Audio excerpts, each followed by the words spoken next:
بسم اللہ الرحمن الرحیم۔ الحمد للہ رب العالمین، والصلاة والسلام علی خاتم النبیین۔ نبی کریم صلی اللہ علیہ وسلم بے شمار اوصاف میں سے آج ہم آپ صلی اللہ علیہ وسلم کا حیا فرمانا کے بارے میں آپ کو احادیث پیش کریں۔ حضرت جابر رضی اللہ عنہ فرماتے ہیں کہ رسول اللہ صلی اللہ علیہ وسلم جب چلتے ادھر ادھر نہیں دیکھا کرتے تھے۔ حضرت ابو سعید خدری رضی اللہ عنہ سے روایت ہے، فرماتے ہیں حضور اکرم صلی اللہ علیہ وآلہ وسلم پردہ نشین دوشیزہ سے بھی زیادہ باحیات، کبھی کسی عورت کو اپنے ہاتھ سے نہیں چھوا۔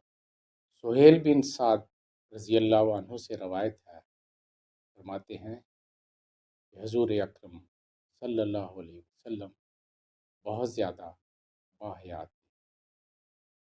آپ صلی اللہ علیہ وسلم سے جو کچھ بھی مانگا جاتا آپ صلی اللہ علیہ وسلم ضرور عطا فرماتے۔ حضرت ہند بن حالہ رضی اللہ عنہ سے روایت ہے، فرماتے ہیں کہ حضور اکرم صلی اللہ علیہ وسلم اپنی نگاہ مبارک کو نیچا رکھتے تھے۔ زیادہ تر آپ صلی اللہ علیہ وسلم آسمان کی بجائے زمین کی طرف ہی دیکھا کرتے تھے۔ آپ صلی اللہ علیہ وسلم کی اکثر نگاہ مبارکہ ملاحظہ ہوتی۔ حضرت عبداللہ بن عمر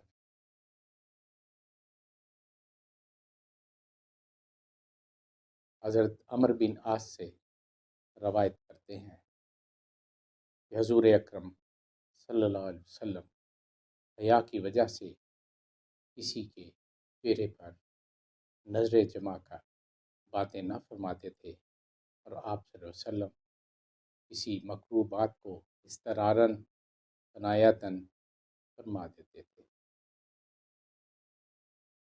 ام المومنین حضرت عائشہ صدیقہ رضی اللہ عنہ فرماتی ہیں کہ حضور اکرم صلی اللہ علیہ وسلم کی حیا اور دستر کی وجہ سے مجھے کبھی آپ صلی اللہ علیہ وسلم کے محل شرم دیکھنے کی ہمت نہیں پڑی اور کبھی نہیں دیکھا۔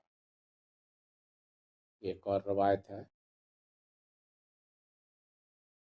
کہ نہ حضور اکرم صلی اللہ علیہ وسلم نے کبھی میرے صدر کو دیکھا اور نہ میں نے حضور اکرم صلی اللہ علیہ وسلم کے صدر کو دیکھا۔ عبرانی الاوس سے نقل کر رہا ہوں۔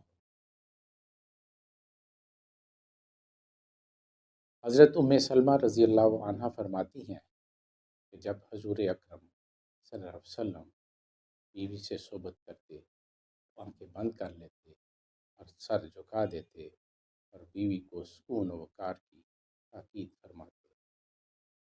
سبل الہدیٰ سے نقل کر رہا ہوں۔ حضرت ابن عباس رضی اللہ عنہ سے روایت ہے کہ حضور اکرم صلی اللہ علیہ وسلم حجروں کے پیچھے جا کر غسل فرمایا کرتے تھے۔ حضور اکرم صلی اللہ علیہ وسلم کے محل سطر کو کبھی کسی نے نہیں دیکھا۔ شمائل ترمذی سے نقل کر رہا ہوں۔ حضرت انس بن مالک رضی اللہ عنہ سے روایت ہے کہ نبی محتشم صلی اللہ علیہ وسلم نے فرمایا کہ اللہ کے ہاں میری تعظیم و تکریم میں یہ بھی ہے کہ میں ختنہ شدہ پیدا ہوا ہوں اور کسی نے میرا سطر نہیں دیکھا۔ دلائل نبوہ ابو نعیم اور للبیکی سے نقل کر رہا ہوں۔ وما توفیقی الا باللہ۔